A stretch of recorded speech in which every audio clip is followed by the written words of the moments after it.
இந்திய புனித அந்தோணியாரே, சூரத்தனம் உள்ள மேய்ப்பரே, பசாசுகளை மிரட்டி ஓட்டுபவரே, திருச்சபையின் கருணையின் கண்ணாடியானவரே, இவ்வுலகில் எங்கள் ஆதரவும் நீரல்லவோ, எங்கள் தஞ்சமும் நீரல்லவோ, எங்கள் சந்தோஷமும் நம்பிக்கையும் பாக்கியமும் நீரல்லவோ.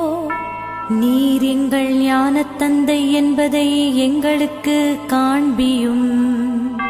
பிள்ளைகள் செய்த குற்றங்களை தாய் தந்தையர்கள் பாராட்டுவார்களோ? உம்மை தேடி வந்த நிர்பாக்கியர் பேரில் தயவாயிரும். அழுகிறவர்களை அரவணையும். அல்லல் படுகிறவர்களுக்கு ஆறுதலாக வாரும்.